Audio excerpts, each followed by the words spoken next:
hidup kita ni, kita lihat sekarang banyak dah unsur-unsur yang tak sihat berlaku dalam masyarakat kita, terutama yang melibatkan tentang agama. Kadang-kadang ni bukan orang awam biasa, tapi kalangan ulama, kalangan cerdik pandai, kalangan cendekiawan. Dah wujud budaya caci mencaci, maki memaki, tuduh menuduh, tohmah mentohmah, waira mewaira dan macam-macam. Kadang-kadang kita upload satu-satu benda semata-mata nak jatuhkan orang lain, nak angkat kita.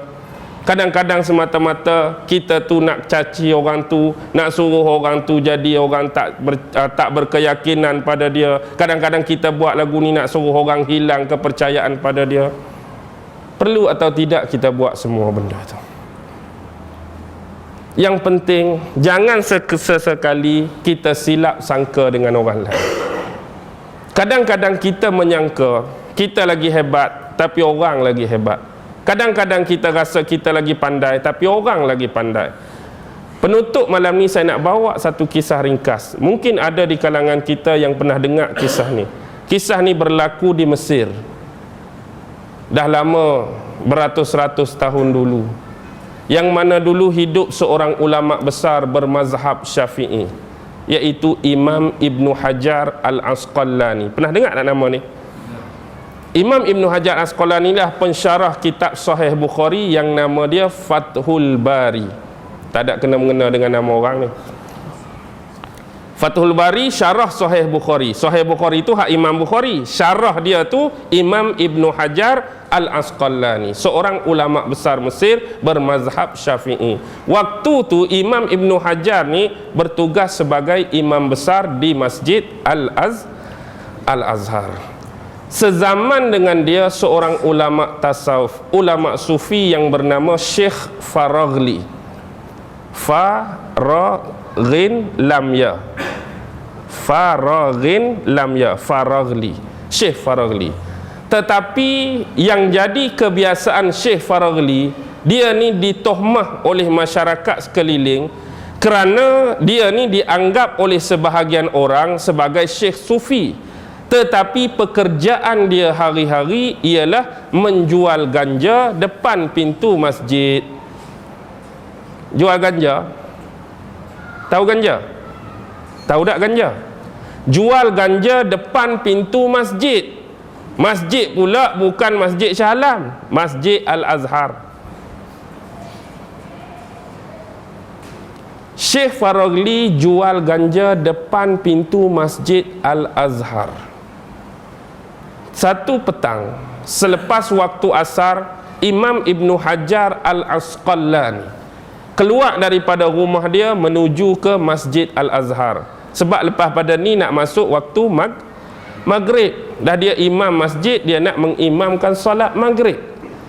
Bila dia sampai di depan pintu tu, dia tengok Syekh Faraghli ni tengah bersiap-siap, kita kata macam duk lipat meja lah, nak bersiap nak semayang juga, duk lipat gerai, dia punya gerai ganja ni.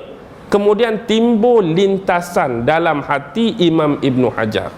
Hati ya, orang kata dia ni orang soleh, wali Allah, tapi pasal apa duk meniaga ganja depan pintu masjid? Dalam hati dia pun masuk, kemudian Syekh Faraghli pun pergi berwuduk masuk. Bila masuk waktu maghrib, dia jadi imam.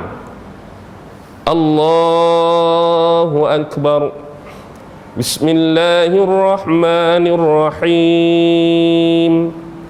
Nak datangkan Alhamdulillah tak mai. Ditegur makmun.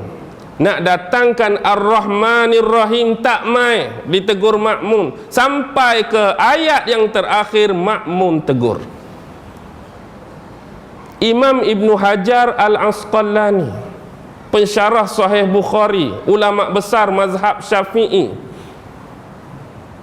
tak boleh nak baca surah Fatihah sampai akhir ditegur makmum. Satu perkara yang cukup pelik. Kalau kita ni Al-Fatihah jarang orang tegur. Hak tegurnya ayat lazim lah kan. Terutamanya hak mana? Qul ya ayyuhal kafirun. Tak keluar-keluar. Lakum dinukum waliyadin, tak duk main putah tu. Last kali kena jerkah lakum dinukum waliyadin baru keluar. Fatihah ni biasa orang tak tersilap, walaupun kita tak menafikan mungkin ada kesalahan, tapi payah orang nak tersilap buat Fatihah. Ni imam besar, semua ditegur makmum. Bila saja assalamualaikum, assalamualaikum, meluru murid paling tua, malaka anta ya syekh, apa yang kamu dah buat hari ni wahai syekh? Dosa apa yang kamu buat sampai Fatihah tak ingat ni? Cuba ingat dosa apa ni? Dia pun ceritalah dari pagi tadi buat benda elok, mengajak orang sedekah, derma apa, semua elok-elok. Tapi aku rasa ada satu benda aja. Waktu aku nak masuk masjid tadi, jumpa dengan Syekh Farogli, lintasan hati aku kata dia ni orang kata orang soleh, dia ni orang kata wali Allah, tapi pasal apa duk meniaga ganja? Kalau hak nak fikir, hak tu je aku ingat, hak tak baik. Tak apalah lagu tu, lepas mayang isyak nanti kita pi jumpa Syekh Farogli, kalau rasa bersalah minta maaf dengan dia. Lepas tu agak-agak jadi lagu tu, kalau kita lah tu imam masa maghrib tadi 7 ayat kena tegur, berani tak nak jadi imam semayang isyak? Tadi maghrib hak tersalah, isyak tu rasa jadi tak confirm dah aku ni, suruh orang lain lah. Lepas tu pi jumpa dengan Syekh Farogli. Wahai Syekh, kami datang ni nak minta maaf sebab tadi ada bersangka buruk dengan Syekh.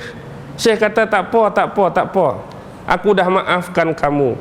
Tadi masa kamu nak masuk ke pintu masjid ni, lintasan hati kamu kata orang ni orang kata orang soleh, orang ni kata wali Allah, tapi pasal apa meniaga ganja depan pintu masjid? Agak-agak terkejut tak? Terkejut Imam Ibn Hajar. Macam mana kamu boleh baca isi hati aku? Macam mana kamu boleh agak perkataan aku pada kamu? Ni satu karamah yang cukup luar biasa. Apa rahsianya wahai Syekh? Kalau kamu nak tahu rahsianya ilmu ini, duduklah berniaga ganja sekali dengan aku. Dah lepas maya isyak baru nak buka gerai kan? Sambung balik buka gerai. Tu imam besar kena berniaga ganja depan sekali semata-mata nak dapat ilmu ni. Agak-agak berani buat tak? Tu imam kita. Berani tak? Kalau betul-betul terjadi, nak tahu tu imam, nak tahu rahsia dia, duduk sebelah saya. Meja depan ada ganja. Lalu orang, apa dia ni tu imam ni? Kena sabar lah. Memang orang lalu tengok. Pasal apa ni Imam Ibn Hajar ni? Masyarakat memang lama dah duduk kawan ni, tapi tengok Imam Ibn Hajar jadi pandangan lain. Tapi sabar, tebal muka. Sebab apa? Nak tahu rahsia. Last kali datang seorang pemuda nak beli ganja ni. Pemuda tu nak beli ganja ni. Last kali orang panggil apa kalau ganja ni? Stahil ke stempek ke apa? Satu apa nak panggil kalau apa-apalah kita kata satu tahil lah, macam tembakau. Okey, satu tahil ganja. Setempek pun tak apa, bungkus. Kalau kamu nak tahu rahsia sebenar aku jual ganja, kamu ikut budak ni pi mana? Dia pun ikut dah. Budak tu masuk lorong ni, last kali sampai jalan mati. Waktu tu remang-remang cahaya, dia boleh nampak perlakuan dan perbuatan pemuda ni. Dia buka bungkusan tadi, dia ambil ganja tu, dia try. Bila try, dia buat apa? Dia lempak ke bawah, dia ludah. Dia pijak ganja tadi. Dia pun tunggu, tengok, tak ada dah. Budak tu pi, ganja dia tinggal. Balik cerita. Syekh tanya, okey, kamu ikut budak tadi, apa dia buat? Aku ikut lah sekali dia try ganja kamu, kemudian dia rasa macam muka tak puas hati, dia buang ganja kamu, dia pijak-pijak, dia ludah, itulah rahsia dia aku jual ganja. Itulah rahsia dia aku jual ganja. Apa rahsia dia Syekh? Aku tahu di kota Kahirah ini ramai orang-orang yang menjadikan ganja sebagai penyalahgunaan. Ramai yang ketagihan ganja. Tapi sebelum aku jual ganja ini, aku dah berdoa pada Allah. Aku dah jampi ganja ni. Mudah-mudahan siapa yang kena ganja aku, try ganja aku, itulah kali terakhir dia kena ganja. Lepas pada ni dia akan jadi berhenti ganja. Kamu dah tengok pada pemuda tu kan, dia kena saja, dia buang, dia pijak, dia ludah. Kalau kamu nak tahu dia terubat atau tidak, perhatikan karakter dia dalam masa seminggu ni. Dia pun perhati, tengok budak tadi tengok, jadi baik dah, berhenti dah. Maksudnya dia jual ganja tadi untuk membantu apa?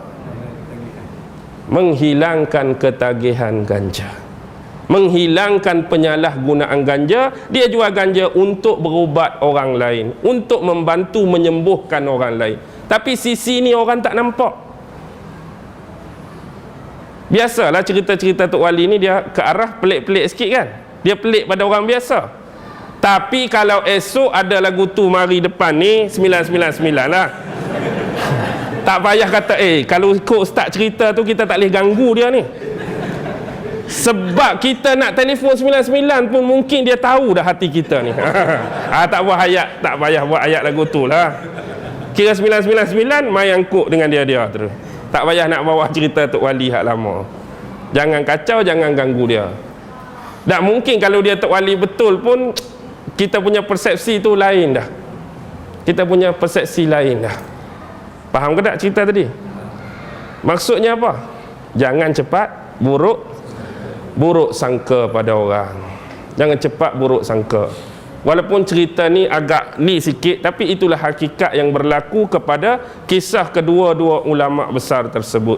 Jadikan pengajaran pada kita, satu moral dia ialah nombor satu, jangan cepat bersangka buruk dengan orang lain. Yang kedua, kadang-kadang untuk mendapatkan rahsia sesuatu perkara itu kadang-kadang terlalu pahit. Kena tebal muka, kena sabar, kena jadi marah, kena kita buruk sangka dulu, barulah rahsia dan hikmat itu Allah buka pada kita. Inilah sebab keuntungan kita berdampingan dengan guru-guru dan ulama-ulama dulu. Banyak rahsia-rahsia dibuka melalui pengujian tahap kesabaran. Ilmu tu bukan senang nak dapat.